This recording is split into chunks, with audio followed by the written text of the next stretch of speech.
IPL 2025 సగం పూర్తి అయిపోయింది అనమాట. అంటే మనకు తెలియని కూడా తెలియలేదు ఐపీఎల్ ఎప్పుడు స్టార్ట్ అయింది, ఎప్పుడు సగం అయిపోయిందని. ఇప్పుడు ప్రజెంట్ కనుక చూసుకుంటే ప్రతి టీం 7 మ్యాచ్లు ఆడింది. అంటే ఐపీఎల్ సగానికి సగం అయిపోయినట్టే. ఇక ప్రతి టీం కూడా ఇంకా 7 లీగ్ మ్యాచ్లు అనేవి ఉంటాయి. ఇక అందులో వాళ్ళు ఎట్లా పర్ఫార్మెన్స్ చేస్తారు అనే దాన్ని బట్టి వాళ్ళు ఎవరెవరు ప్లే ఆఫ్స్ పోతారు, ఎవరెవరు పోరు అనేది మనకు తెలుస్తుంది. అయితే ఈ సగం జర్నీ అనేది ఇప్పుడు ఢిల్లీ వర్సెస్ గుజరాత్ మధ్యలో మ్యాచ్ జరిగింది కదా, ఇక్కడ తోటి పూర్తయింది. అయితే ఈ మ్యాచ్ లో అందరూ ఢిల్లీ గెలుస్తుందని ఈజీ ఎక్స్పెక్ట్ చేశారు.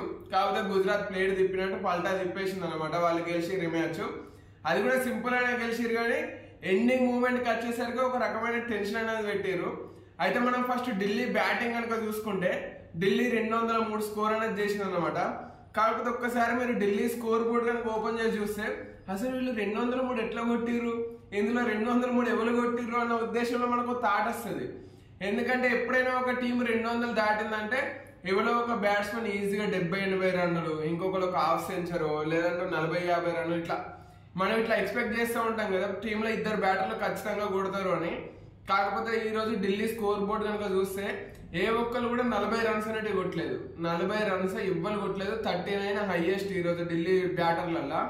అయినా కూడా ఢిల్లీ 200 దాటింది. దానికి కారణం ఏంటంటే టాప్ 6 బ్యాటర్లు ప్రతి ఒక్కరు పర్ఫార్మెన్స్ చేసిర్రు. అందువల్లనే ఢిల్లీ 203 స్కోర్ అనేది చేయగలిగింది. ఇక గుజరాత్ బౌలర్లలో మెయిన్ గా ఢిల్లీని ఆపింది ఎవరంటే ప్రసిద్ధ్ కృష్ణ. ఈ రోజు మనోడు 4 ఓవర్లలో 4 వికెట్లు తీసిండు. మిగిలిన అందరికి ఒక్కొక్క వికెట్ పడ్డా కూడా మనోడికి 4 వికెట్లు పడ్డాయి. రన్స్ ఇచ్చిండు 4 ఓవర్లలో 40 కంటే ఎక్కువ రన్స్ ఇచ్చిండు. కాకపోతే 4 వికెట్లు కూడా తీసిండు. కాబట్టి ఈ రోజు మనోడే బెస్ట్ బౌలింగ్ చేసినట్టు అనుకోవచ్చు.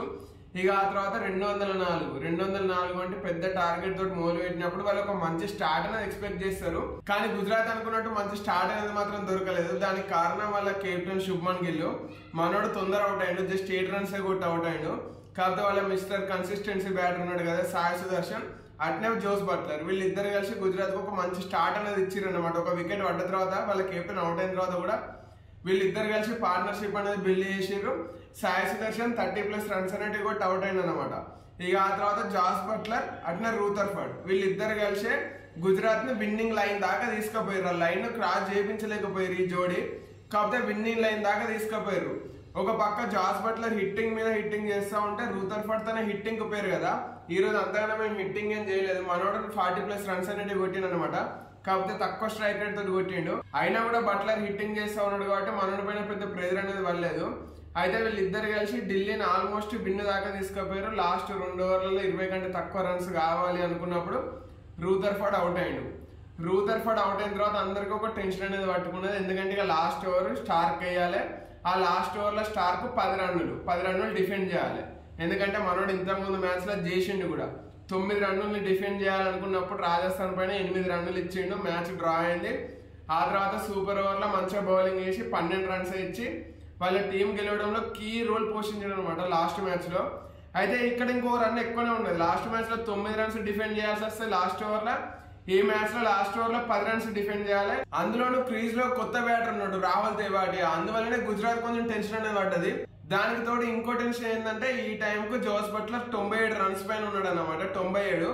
కాబట్టి ఎక్కడ బట్లర్ సెంచరీ కోసం మరి తెవాటియా సింగిల్ తీసి బట్లర్ స్ట్రైక్ ఇస్తాడని అందరూ అనుకున్నారు, కానీ అట్లేం జరగలేదు. ఫస్ట్ బాల్ 6 కొట్టిండు. దాంతో 5 బాల్లలో 4 రన్స్ అనేవి కావాలి. సెకండ్ బాలే 4 పోయింది. దాంతో 2 బాల్లలోనే 10 రన్స్ అనేవి కొట్టేసింది అనమాట రాహుల్ తెవాటియా. మనోడు ఇటువంటి సిచ్యువేషన్ లో ఖచ్చితంగా మంచిగా పర్ఫార్మెన్స్ చేస్తాడు, వాళ్ళ టీం ని గెలిపిస్తాడు. ఇది మనందరికి తెలిసిందే. ఈ రోజు మళ్ళీ ఏజ్ చూపించిండు. కాకపోతే ఇక్కడ టీం గెలిచినా కూడా మళ్ళా బట్లర్ 97 దగ్గర ఆగిపోయింది అనమాట. ఈ సీజన్ లో ఇది మూడోసారి ఒక బ్యాట్స్మెన్ 97 పైన ఆగిపోడు.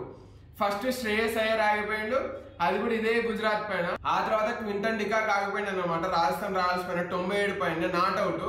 ఇక్కడ కూడా మళ్ళీ జోస్ బట్లర్ 97 పైన నాట్అవుట్. ఈ ముగ్గురు బ్యాటర్లు అయ్యర్, క్వింటన్ డికాక్ అట్నే బట్లర్ వీళ్ళు ముగ్గురు 97 పైన ఆగిపోయారు.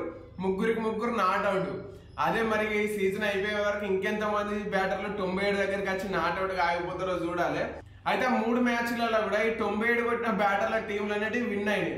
అదే వాళ్ళకి పెద్ద ప్లేస్. ఎందుకంటే టీం విజయం కంటే సెంచరీ అనేది పెద్ద ముచ్చట కాదు, ఇది మనందరికీ తెలిసిందే. కాబట్టి వాళ్ళ టీం గెలవడమే ముఖ్యం. అందుకే ఆ బ్యాటర్లు 97 పైన ఆగిపోయినా కూడా ఎవరికి పెద్ద బాధ అనేది కలగలేదు. ఎందుకంటే ఒక బ్యాటర్ 97 దగ్గరకి వచ్చి అవుట్ అయినా లేదంటే అంతగానం కొట్టిన తర్వాత కూడా వాళ్ళ టీం ఓడిపోయినా కూడా ఒక బాధ అనేది ఉంటది. కాకపోతే ఇక్కడ టీం గెలిచింది కాబట్టి ఆ బాధ లేదు. ఇక ఈ హాఫ్ వే అయిపోయింది అనమాట. ఈ ఢిల్లీ వర్సెస్ గుజరాత్ మ్యాచ్ తోటి IPL 2025 లో హాఫ్ వే అయిపోయింది. కాబట్టి అంటే ప్రతి టీం కూడా 7 మ్యాచ్లు ఆడినాయి. ఇక ఇప్పటి వరకు కనుక పాయింట్స్ టేబుల్ లో చూసుకుంటే 10 పాయింట్లతోటి 3 టీములు టాప్లు ఉంటే 4 పాయింట్లతోటి 3 టీములు బాటంలు ఉన్నాయి. టాప్ లో ఉన్న టీంలు ఏంటి అంటే ఢిల్లీ, పంజాబ్, గుజరాత్ ఈ 3 టీంల దగ్గర కూడా 10 పాయింట్లు ఉన్నాయి. వీళ్ళు ఇప్పటి వరకు 2 మ్యాచ్లు ఓడిపోయారు. ఇక బాటం లెవెల్ ఉన్నారంటే రాజస్థాన్, సన్ రైజర్స్, అట్నే చెన్నై సూపర్ కింగ్స్. ఈ 3 5 ఓడిపోయి 2 గెలిచి 3 బాటంలో 3 టాప్లు ఉన్నారు. ఇక మిగిలిన వాళ్ళందరూ మధ్యలో ఉన్నారు. మరి సీజన్ ఎండ్ అయిపోయే వరకు అంటే ఇంకా 7 మ్యాచ్లు అనేవి ఉన్నాయి కదా, మరి ఆ మ్యాచ్లు అయిపోయే వరకు కూడా ప్రతి టీం ఎక్కడెక్కడ ఉంటుంది, ఎవరెవరికి ప్లే ఆఫ్స్ పోయే ఛాన్సులు ఉన్నాయి, మన సన్ రైజర్స్ కు ప్లే ఆఫ్స్ పోయే ఛాన్స్ ఉన్నా లేదా అనేది ఇక ఆ టీములు నెక్స్ట్ చేయబోయే పర్ఫార్మెన్స్ పైన ఆధారపడి ఉంటుంది అన్నమాట.